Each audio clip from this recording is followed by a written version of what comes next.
All right. Welcome, everybody. I think we are ready to get started here. Let me get on a different screen.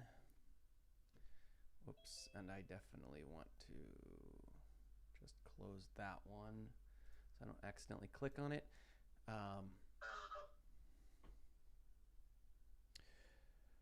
Okay, so give me just a second and then I'll get started with stuff. Let's start up here at home. Okay, so a couple of things since you're just coming in here. Hopefully you are here for statistics, Intro to Statistics with Dr. Christopher Frederick at Ventura College, starting today and then ending at the normal end date for the semester. That's what we will be doing from here on out. So hopefully that's you. Hopefully that makes sense if you're watching things. So just a couple little details as we get started here. Today's largely going to be, I probably won't even get to cover everything we need to know to start getting through the course, but I'll get you the information you need so that you can get started and that you can move ahead. So for starters here, it looks like many people have found their way into the meetings here, the class meetings. Some people will be watching this later, having missed this time right now and sort of trying to figure out how this worked. Those of you who got here, good job. You went in, you were able to read the directions and click one of the two links or both of the links or whatever and start partaking in the meeting. Which is what we'll be doing a couple times a week from here on out. If you're watching this at a later date because you missed it, basically you want to go to that class meetings section. There's links in there so that you can, whichever way you want to consume these meetings, you can. So you have two options for how to consume these meetings that we have. You can be in Zoom. Some people prefer Zoom. You can be on the YouTube stream. It makes no difference to me which one you want to do. There's a couple differences in how it works out though. So one, the YouTube stream, it's automatically closed captioned. It takes a couple hours for them to the computer to go through and close caption everything. But if you wait 2 hours and come back, it'll have all the closed captions that some people want. I put it in a playlist so that all the meetings that we have for your class specifically will be in the same playlist. Now understand, I have 3 different statistics classes this summer, and they're all different lengths. I have an 18-week.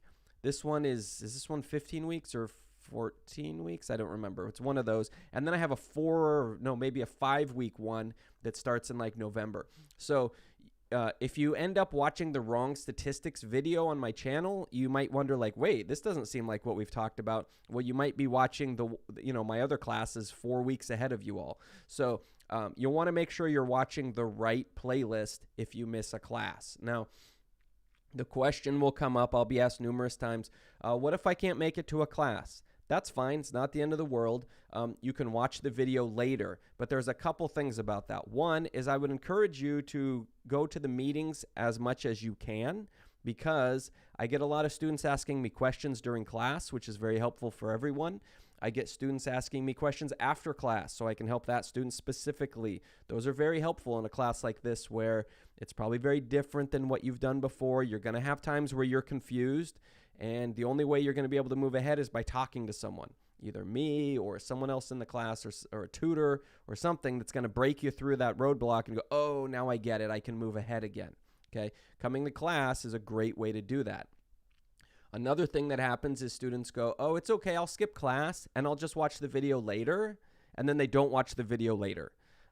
That is basically, there's a progression that we sometimes see with students where you just procrastinate yourself into failing a course, right? You procrastinate about going to class. You procrastinate about getting the assignments done. You procrastinate about studying for the exam. And then guess what? That's the exact recipe you would follow if your goal was to fail a course. That's exactly what you would do. So you're going to hear me bring up procrastination a bunch because as someone who's been teaching full-time for what now, 13, 14 years, something like that, I'll tell you, the biggest enemy that most of you have is procrastination. You have some other big challenges right now with COVID, and I remember what it's like not having enough money when you're going to school. That's also a big challenge. But if you've chosen a realistic schedule, the number one thing that usually kind of holds people back, unless there's some kind of family emergency or something, is procrastination. Just deciding, I'll do this later. I'll do it at a later date. I have another day to do this. And then things don't get done. And then all of a sudden you're way behind in a class and can't catch up. This is a class that, my other course that's already started, 18-week semester, you're doing it in, I think, is it 14? This must be 14 weeks. I have it written as 15 weeks on Canvas, but I think it's 14 weeks. You're doing it faster. You're doing it, 20%, 30% faster. So getting behind already means it's going to be real hard to catch up. So your goal in this class should be to do things now. I can do this now, or I can do it next week. I'm just going to do it now, right? Just stay on top of it. The students who don't procrastinate end up being successful. The students who procrastinate struggle. So just keep that in mind when you're deciding, should I just do it now or should I wait? You're probably better off just doing it now. Anyways, back to the class meetings. On Zoom, it's a little easier to interact with me and ask me questions, but you won't see the visuals that I'm showing you. Those end up on the YouTube stream because that's what gets saved and archived, and students can watch it at a later date. So what you're going to see is the visuals when I'm showing you things are on the YouTube stream. The one thing that doesn't work is to have both streams open at once with the audio going on both. So I have a lot of students that like to have Zoom open and have the YouTube stream open so they can watch what I'm talking about. But there's a slight delay in the audio, and you're going to start hearing a weird echo if you do that. So if you're one who likes to have both screens open, that's fine, but mute one of them. Okay, mute one so that you're only hearing one version of my voice and not like a 5-second delayed version of my voice, because it's terrible to try to listen to. So some of you want to just watch on YouTube, great. Some of you want to just watch in Zoom, great, except you're not going to see the visuals when I'm talking about them.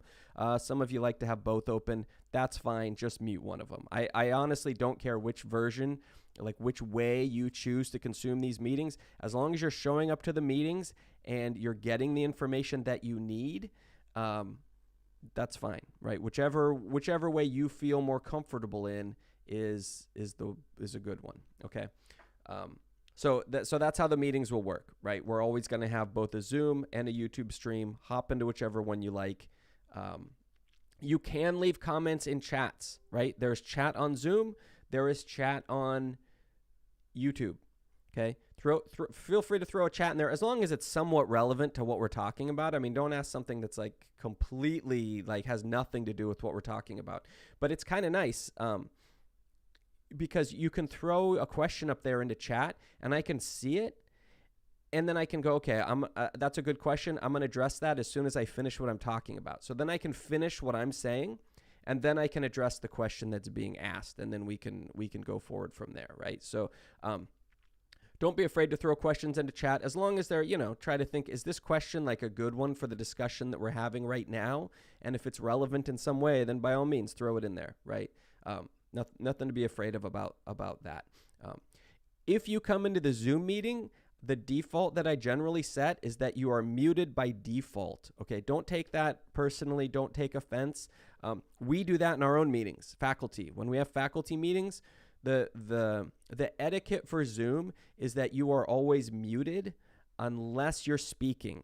So then, and like I said, this isn't like, oh, well, you're students, I'm just going to mute you all. We do this in our own meetings. I'm muted unless I'm going to say something. I unmute myself, I speak, and then when I'm done saying what I have to say, I mute myself again. And the reason for this is if there's a handful of people in the room, even if they're not saying anything, but their microphone is not muted, then guess what happens? Someone's dog walks in the room and starts barking. Someone's door gets slammed. Someone's roommate walks into the room and starts talking to them and doesn't realize that their friend is in a Zoom meeting. And these kinds of discussions definitely pull us out of the conversation.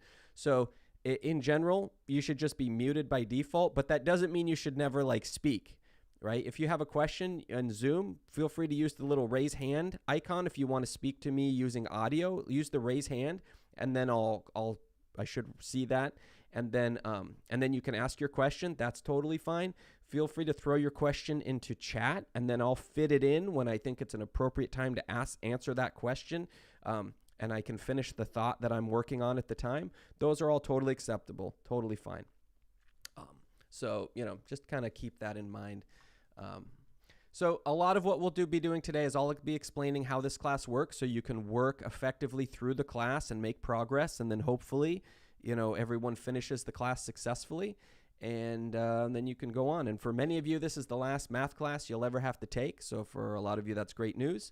You go, great, I get this satisfied, then I can just go work on my degree, or whatever it is that you're trying to do. You all have different goals in here as far as educational goals and even goals in this class, right? Some of you, your hope is to finish the semester with a 70.0 so you can get your C. Others of you want to get an A, because you want to transfer somewhere that's, has a little bit higher demands or whatever. So everyone has different goals in this class, and that's fine. Whatever that goal is, hopefully you reach it and complete successfully. I think the course is pretty well laid out as far as what the expectations are. I know you're going to have questions about, especially the projects. There's always a lot of questions about projects, which is another reason to be showing up to class regularly. I don't have a single, people want a single sheet sometimes. It says, just give me one sheet that describes the project. It doesn't work that way. We will be talking about the project on an ongoing basis throughout the entire semester. I'll be explaining the different parts of the project. And don't get scared about the project. Don't let it intimidate you. It's actually not too bad as long as you do it the way that I've intended you to do it, which is that you'll be working on it throughout the remainder of the semester. This is not a project that you're going to try to do in the last week before finals. If you do, it's probably not going to go well. You're probably not going to get a great grade on it. If you work on it the way I have it laid out between now and the end of the semester, so you're working on it that whole time, you'll be fine. You'll do a better job than if you try to do it all at the end, and it won't be super stressful because you've already done most of the work by the time you get to the end and have to actually make your video presentation that you'll be submitting. Okay, so I'll talk more about that project today, and I'll be talking more about it going forward in the future. One thing I just want to say before, let me make sure I don't expose any. Okay, good. I got to be careful that I don't show emails or school rolls or something on accident, because then I'd be exposing personal information. So that's why I was careful there. So there are 39 people in this class. This class has a cap of 40. So since it's the first day of class, then I don't mind getting us up to 40. So that means the first person on the wait list will be getting an ad code, and it looks like that's probably it. So at least the first person on the wait list is the only person that I'm saying, yes, you will definitely get an ad code. Just a note about ad codes and adding and being on the wait list. There kind of seems to be a misconception that seems to be developing over the last few years and is getting worse, where students think that being on the wait list just means you go to class the first day and you get added to the class. That's not what the wait list is. The wait list is really a buffer so that when someone drops the class, then it's clear who should be the next person to get it, right? Otherwise, it would just be whoever happens to be the lucky person to see that someone dropped a class and that there's a space open, then they would grab it. But that's kind of not great if someone's been trying to look for weeks. So, they put people on the wait list, and then that's just a line as far as who gets to get in the class. It doesn't mean that everyone gets in. This class has a cap of 40, and we shouldn't really be going over the cap. I know I used to do that in the old days. It seemed like the nice thing where you go, I'll help these students out and I'll add everyone to the class. But actually, if those of you who are in any way familiar with education, you'll realize one of the big indicators of how well a class is taught is or how successful that class is as far as learning objectives is class sizes, right? For every student you put into a class, you've now diluted the amount of attention that teacher can give to each student, right? You can think about the extremes, have a class of 10 people or a class of 100. How much time is a person with a class of 100? How much time can that teacher give to each student? But even as low as 40, 45, most research would suggest that 40 students is too many people to have in a classroom, right? That's why, people hope, like in K-12, they try to have classes 30, 35, depending on where you went. These numbers would change. That's kind of the goal. So once you get up to 40, you're already kind of past what's recommended for classes. So I think in general, it's not great to go beyond that, because that means the students that are in the class are now getting a little less attention because I have more students that each get a share of my attention, right? So What that means is I'm happy to give out one ad code. The first person on the wait list is Monica Tellez. So Monica, if you see me after class, I will give you an ad code if you're in here. So okay, to the rest of the people on the wait list, I sometimes people drop the class, sometimes they don't. I don't. And then generally I only give ad codes to people who have attended each class setting. So it's up to you if you want to stick around, but I definitely cannot guarantee ad codes to anyone past that first position on the wait list. Okay? Just so everyone can decide now if they want to stick around for the next 35 minutes if you're just on the wait list, whether you have a chance to get in or not, right? Okay, so let's see. We talked about getting into the class meetings. We're good. So we'll kind of go through the syllabus a little bit here. I'll introduce stuff, and then I've got some important stuff to get to. I just realized I have a typo left over in the syllabus. It should be obvious, though. It's the drop dates, and one of the drop dates is before the class even started. This is from my 18-week class, these drop dates. Right here. Right, again, if you're in Zoom, you're not going to be able to see what I'm talking about. If you hop onto YouTube, you can actually see what I'm showing you. And today's a day where you probably want to see what I'm trying to show you. See these dates right here? Obviously wrong because September 6th wouldn't make sense since the class started a week later than September 6th. So clearly these dates are wrong. So I'll work on getting those fixed. But those dates, those drop dates, should appear in your own class schedule as well. Like you can look those up and find them. You don't just get them from me. They're public information for the classes that you've signed up for. They're listed in your portal somewhere. So not that I suggest you drop, but it's always good to know when those drop dates are so that you can drop before them if you want to. I oftentimes have students that'll come to me a week after the drop date and say, I'm thinking of dropping this class. And I'll say, well, you can't really drop it now because it's too late. Can't drop it anymore. So just make sure you know when those dates are. And I see part of that is my fault because I have the wrong dates here, but I'll get that fixed for you. In fact, let me put that on my list right now.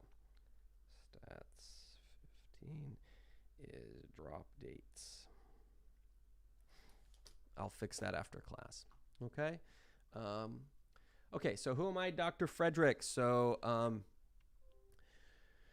I taught math full-time 4 years up in Washington State. Then I got the job at Ventura College, and I think this is I started in 2013, so this would be, 8 years? So this is my 8th year, or is this starting the 9th year? Because we'll go into 2022. No, this should be 8 years. So 8 years full-time. I've taught this class a ton of times, especially in recent years.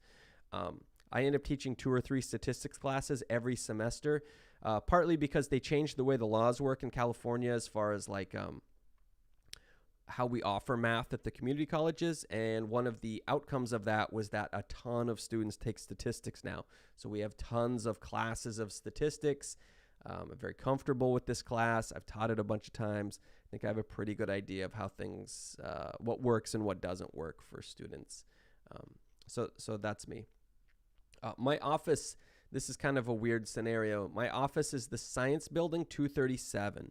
So if you go to what they call the East parking lot, which is the part where they have the market, if any of you ever go to the market on the weekends that they have at the on campus where you can go buy stuff and get a churro and walk around and see people and talk to people and stuff like that, that's the East parking lot where that occurs. Right next to that is the Science Building, and the closest part of the Science Building to that parking lot is where my office is. So if you go where they have the food trucks and people are eating and stuff, and you walk 10 feet, 20 feet, you'll be at my office. And I always think this is a good description, but I still get people that go to the far side of the building and they're like, I can't find your office. My office is the closest part to the parking lot. Okay. So that's 237. If you need to come see me in my office, and you might go, well, this is an online class. Why would I come see you in your office? Well, the school, this was not my decision. I don't want to be blamed for this because I don't agree with it. The school has decided that even if teachers like me who are teaching 100% of our classes online, we still need to do 3 of our office hours in our offices, or at least on campus, I should say, on campus. Okay, so that's Monday. Monday, I teach a class from 10 to 11, and at 11 o'clock, I get in my car, I drive to school, which is only about 10 minutes away, and I get in my, and I go sit in my office for 3 hours, and generally people, I generally don't get people showing up, because if people take an online class, they probably are not interested in going to campus for office hours. But I do have 3 office hours on Monday from 11 to 2, where you can come and get help from me if you like. I did have one Monday where a few students showed up, but now that they kind of get how everything's going, then they just go to my Zoom office hours. So I have Zoom office, you can also see the office hours are listed right there. Let me see if I can make this a little bigger. So 11 to 2 on Mondays. Now, there's a caveat. I'm not actually sure if they're going to let me on campus today. So what happens is, if you want to go to campus right now, you have to go to one of the check-ins where they make sure that you're not like walking around spreading COVID to everyone, and you get a little wristband. And you have to follow a little procedure on the VCCD app, or they have a form you can like fill out or something. And you have to, they ask you all these questions. Do you have a runny nose? Are you congested? Are you coughing? Are you doing all these different things? And if you answer yes to too many of those, they don't let you on campus, because they go, well, you might be developing COVID. I'm getting over a cold. I just had a cold for a week. I'm mostly better, but I still am congested and coughing and stuff like that. So when I tap that on the app, I don't know if it's going to say you have to stay home today, and it doesn't let me on campus. I don't know how that works. So it is possible if you go to try to catch me on campus today, I might not be there. I'll have to wait and see if they're going to let me on campus or not. I kind of suspect they might not, because I have, symptoms of someone who's sick. So we'll see how that goes. And related to that, some people don't know, this shouldn't affect you because you're taking an online course, but it would affect you if you're going to come to office hours.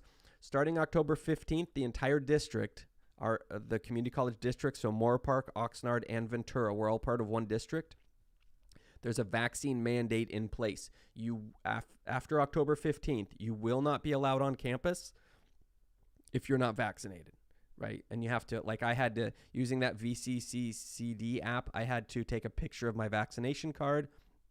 They verified that it looks legitimate, and then they put me like in a, I'm in a different code or whatever, like my pass to come on campus is blue instead of, I don't know what it is for unvaccinated people.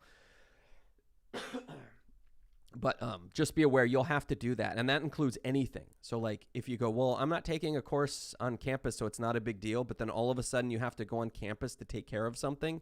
They will not let you on. And you're like, well, I just need to go into student services and talk to them. And they say, no, you can't come on campus. Sorry. So just be aware of that. And that's going to carry over into the spring. So just be aware of that when you are planning this semester and next semester.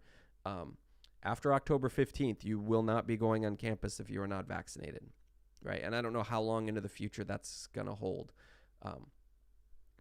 possibly indefinitely, since the COVID vaccines will potentially become like a regularized thing. So just be aware of that.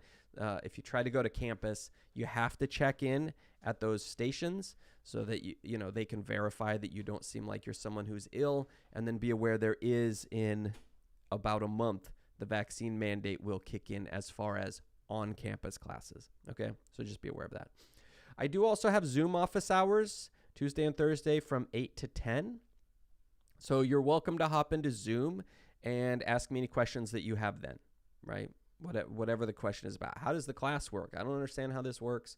I don't understand, confidence intervals, whatever. Come in, talk to me about it, and we'll get it done. I also generally stick around after class, and anyone who wants to hop into Zoom, whether you're already there or you want to switch over from the YouTube stream and you want to ask me questions, that's totally fine too, right? I try to answer people's questions after class, because that seems like one of the most effective ways, because sometimes I might have an office hour when you have to go to work or something like that. I realize it's kind of a pain. So I'll try to answer your questions after class. And I actually have a gap after this class before my next class, so it should never be an issue where I'm like, well, I got to start my next class or something. It should be fine. People can stick around and ask me questions. Okay, so those are some office hours that we have. The final exam, just so you know, there's no exams in this class. You're not going to sit down and you're not going to take a test. Now, some people may think that's good. Some people may think that's bad. Depends on what kind of student you are and your skills that you've used to get to this point being a student. One of the problems with online is as you can imagine, there is absolutely rampant cheating. There's cheating everywhere, especially in these math classes. So giving a test is kind of silly. Students are cheating and the school hasn't paid for proctoring software. So basically people are just cheating, right? And not all of you. Many of you take the high road, but if you think about it, that's kind of unfair. Some of you say, no, I'm an ethical person. I'm going to take this test and I'm not going to cheat. And then you get like an 83%. And then someone else cheats and they get 100%. You can see how that's just chaos, right? That's a mess. The person who did the right thing is going to end up with a lower score than the person who just blatantly cheated. It's not a good scenario. So for online, I've gone to project-based courses, which actually I'm a big fan of. When we go back to on-ground campus classes, I'm going to stay for statistics. I'm going to stay project-based. I think it is much, much better. With the tests, I find a lot of times students can memorize things that they don't understand. Right? A student can memorize a hypothesis test and look at the p-value and say, this p-value is below 0.05, and they've memorized the conclusion, which is, okay, this, or it's above 0.05, and they say, okay, so I fail to reject the null hypothesis, and they've memorized the steps, and then I'll ask the group, I'll say, okay, you all just did the calculations correctly. Can someone explain to me in just normal language what you just concluded? And they'll all kind of look at each other and go, no, we don't know what we just did.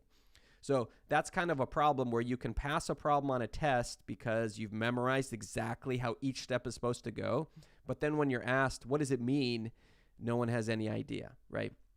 So that's two strikes against the testing method, especially online. One is that people are cheating and the cheaters actually get more of a benefit to the grade than the people who are trying to be ethical. Second is people answering questions and getting them right that they don't really understand at all. They've just memorized a procedure. That's not good either. So we go project-based because if you make a video, which is what you're going to have to do for the project and submit it to me, it's pretty hard to fake that you learned some stuff that you didn't. It's very evident for me watching these videos who learned material and who didn't learn material, right? And don't be intimidated. It's not like I'm sitting here trying to, I just want to, you're going to show me what you learned. And I'm going to take that into account and say, okay, here's your grade for what you showed me you learned. It's not supposed to be like a negative thing. But I know it can be a little nerve-wracking for students, but it's just think of it as an opportunity to show me what you learned over the course of the semester. And that's all it's meant to be. So anytime in the syllabus when it talks about final exam, what it really means is your project. So you say, well, why are you calling it a final exam when it's really a project? Because one of the campus policies is that I have to make something due at the time the final exam schedule is scheduled. And the final exam, they just released it Friday. The final exam schedule, they used to release it before the semester. Now, for some reason, they're doing it in the middle of the semester. So I haven't even had a chance to look yet, but I know they just released the final exam schedule Friday. That date, I have to have something due. What's due is the project. So you might say, well, that's not a final exam. It's not an exam in the typical sense of you sitting down and taking a test. It's a project that I'm allowed to make due at that time.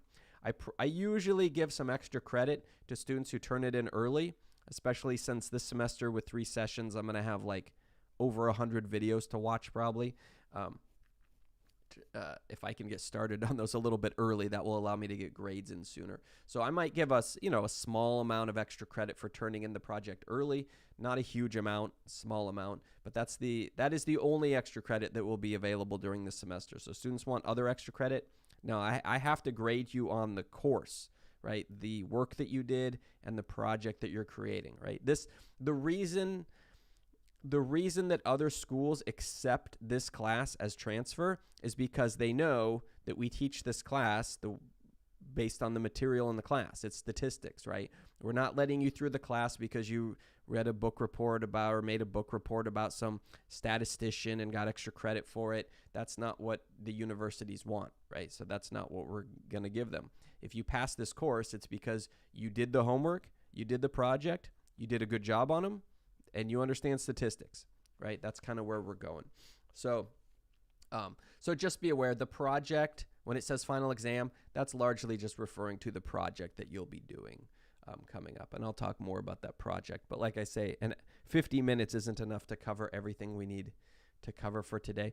So we'll be talking about this stuff a lot more on, what would that be, Wednesday as well, right? We'll talk about more. But I want to get into a couple things that you can get started on today. The project you can't really get started on today, but there's other stuff that you can get doing which will be helpful. So let's go back to the Canvas page. You should be familiar with this Canvas page. So there's what we call a module in Canvas. It's just a grouping of pages. So see how, like, here's a group, that's a module. Then there's another group, that's a module. Then another group, that's a module. I would highly encourage you to not just skip these and go, okay, I'm going straight to the homework. A lot of times people want to do that. They think, I'm going to save time by going straight to the homework. And what happens is they actually take way longer to do things because they don't know what they're doing, right? They just skipped a bunch of stuff and went straight to getting actual points. Oh, and these dates haven't updated. I thought I fixed these dates. I'm going to have to go through and see what's going on. Why didn't these update? I went through and, wait, am I in the right class? Yeah, 15 week.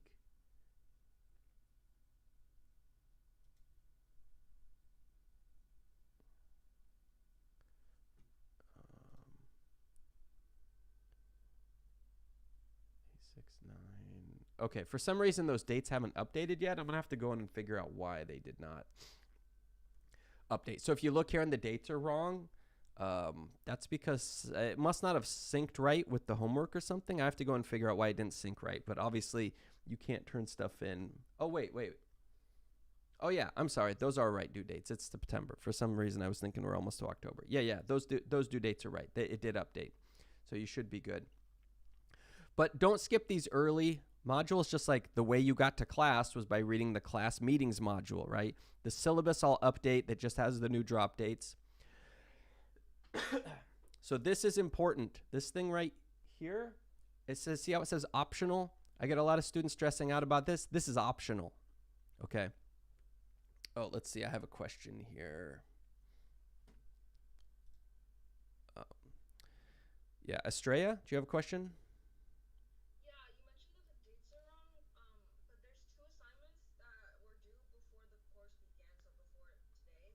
Is there, did I miss a couple when I was updating them? Okay, it looks like there is. Yeah, those are project stuff. So that'll get updated as we go through. Yeah, thanks for pointing that out. I'll fix that. Thanks. Yeah, so the dates here for almost everything is correct. There's a couple that slipped through the cracks. Obviously, don't worry about stuff that was due before the course started because that can't be right? So I'll go through and fix those, but thanks.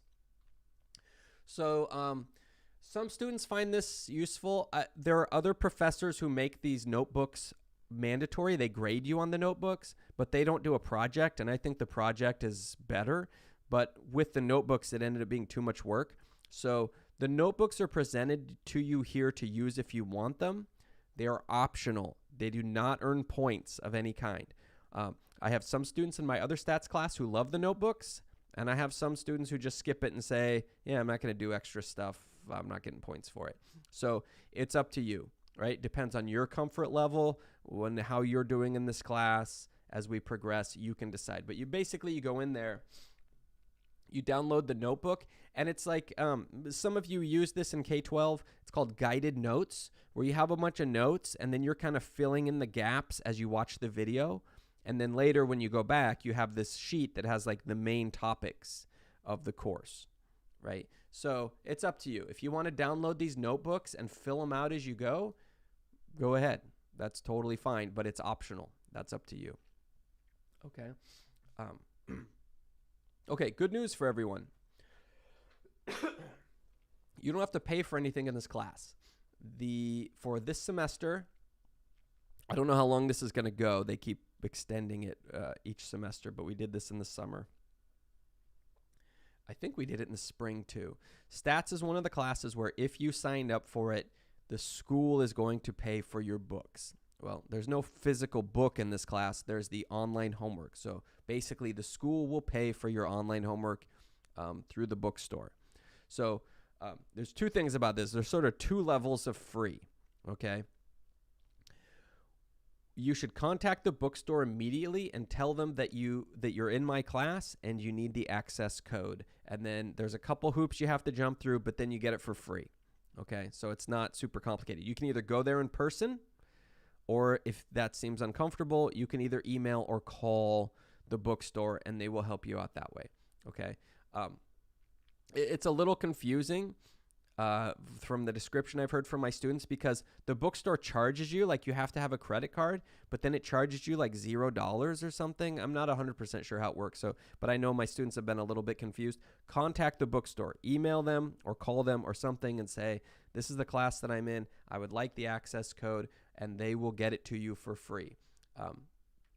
I wouldn't wait. The bookstore sometimes runs out of stuff, and sometimes when they run out of stuff, it can take a long time to get more of it. So it's back to that idea of procrastination that I was talking about earlier. A lot of times students think a little procrastination doesn't hurt that much.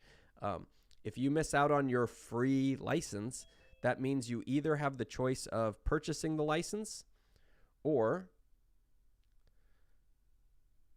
you're either going to purchase the license, or you're going to have to wait for it to come in so that you can get the free version again.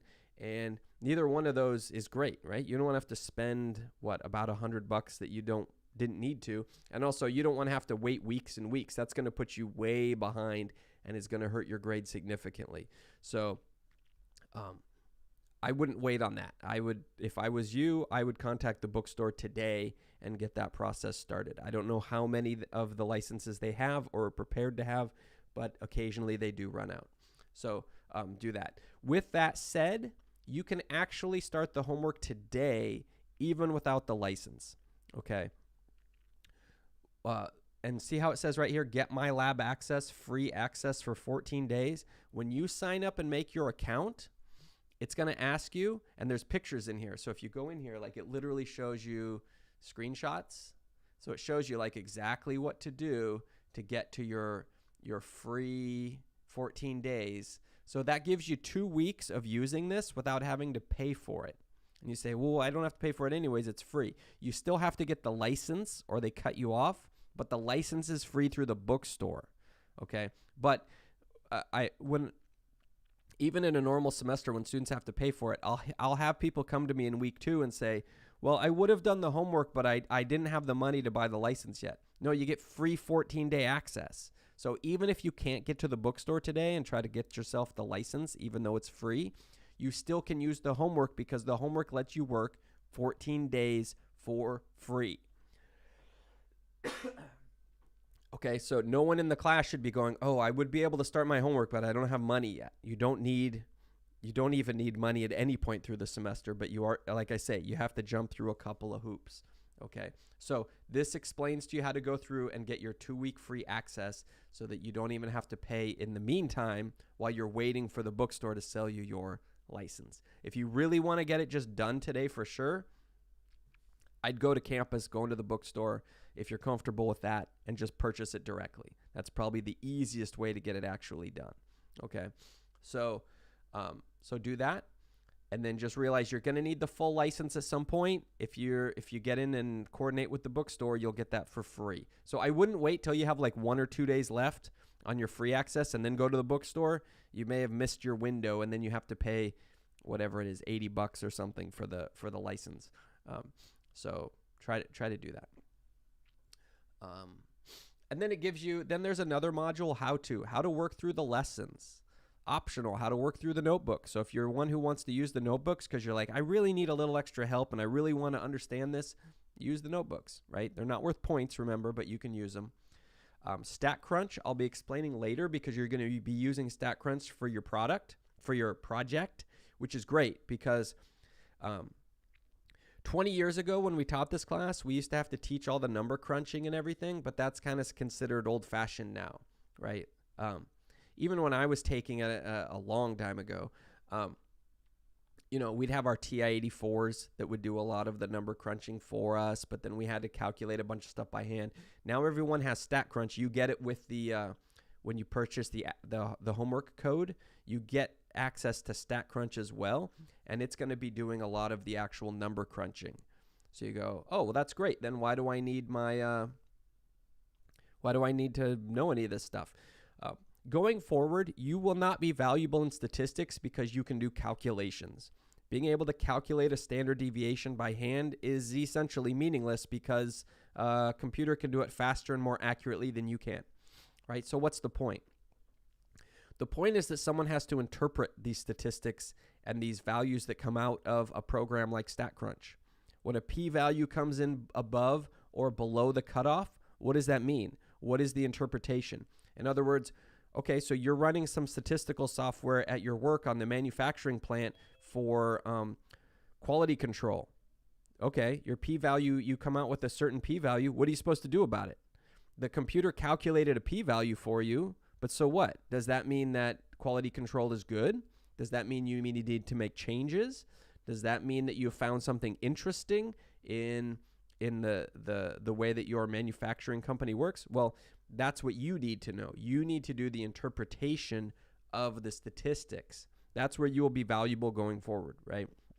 And this is a consideration when you're all picking majors and stuff like that, is when will you be replaced by software and hardware, right, and robots? Because the truth is most people will be, right? There are many people going to college now that their jobs will be replaced by software before they even graduate.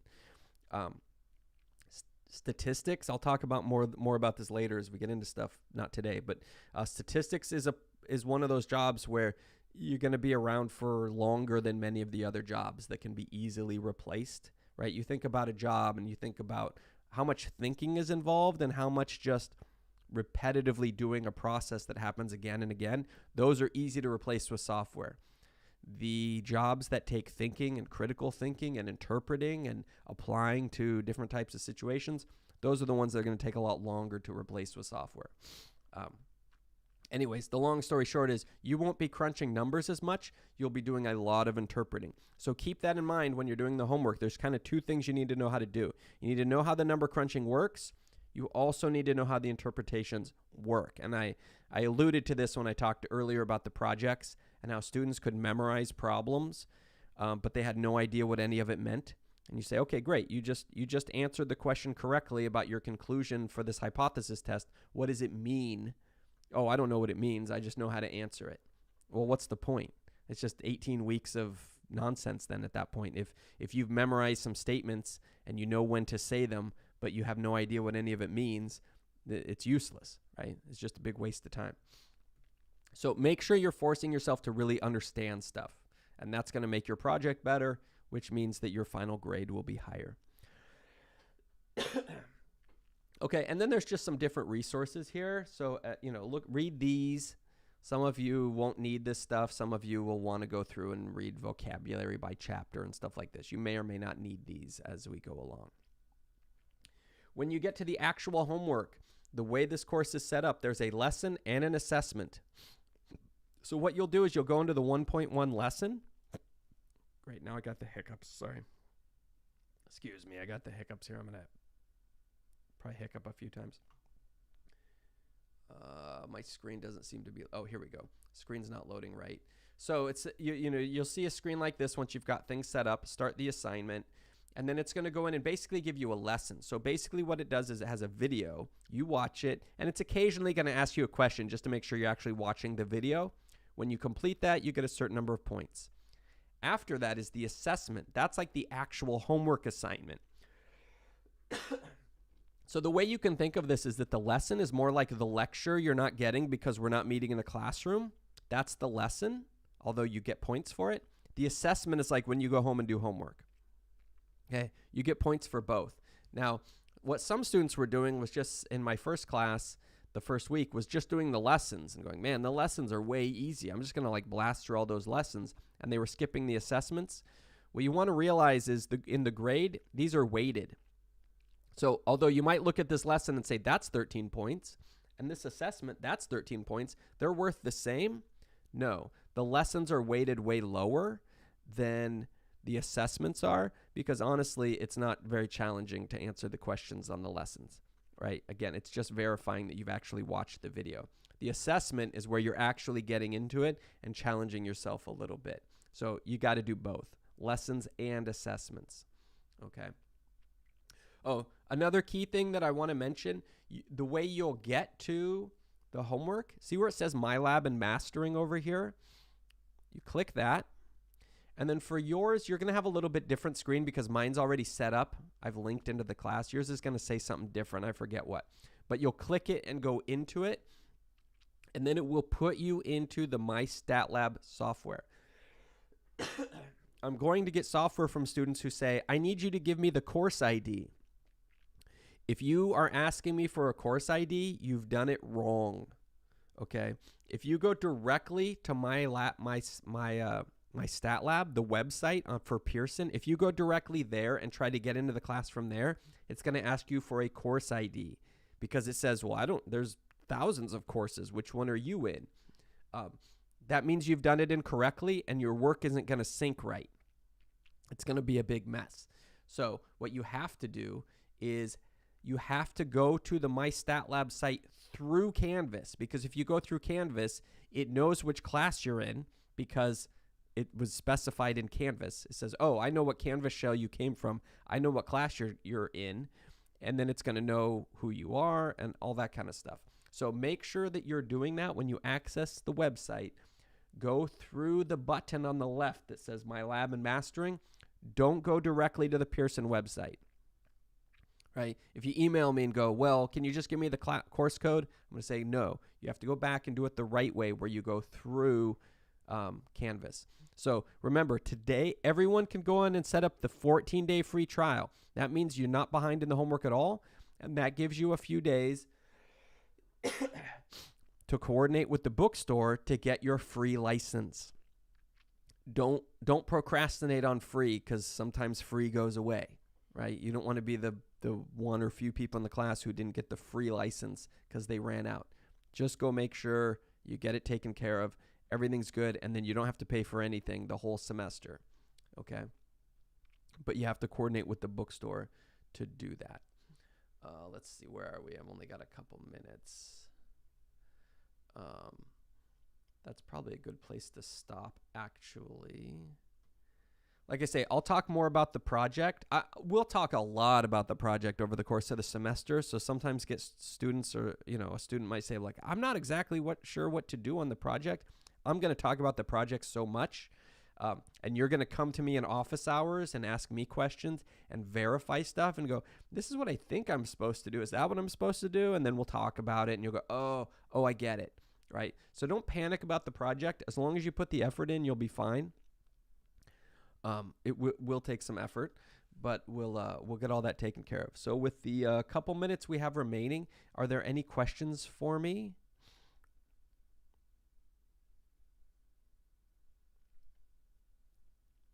No. Okay, so like I mentioned, so we're about out of time. Anyone who wants to stick around in Zoom and speak to me, I'll leave the Zoom meeting open as long as there are people talking to me. So if you want to go into Zoom and ask me any kind of questions about how the course will work, or if you have a specific question or concern or something like that, hop into Zoom and talk to me, and we'll figure that out. And like I mentioned, I do have one spot in the class. So if Monica Tellez is here, I will get you an ad code. I cannot guarantee spots for anyone past that. So I don't want people sticking around thinking that they're guaranteed a spot. I only have one spot open in the course. So let's see. Okay, so generally the procedure is at this point, yesterday's homework. Oh, do I still have something up for yesterday's homework? There was no homework yesterday. Due yesterday. Is it? Oh, that's the project one. Yeah, ignore that. I'll change those dates. Somehow I missed that. There's a question about this homework date that was due yesterday, September 12th. Somehow I didn't change that when I copied the course over. So that we won't do that for probably like a few weeks. So don't worry about that. And I'll try to get that date changed.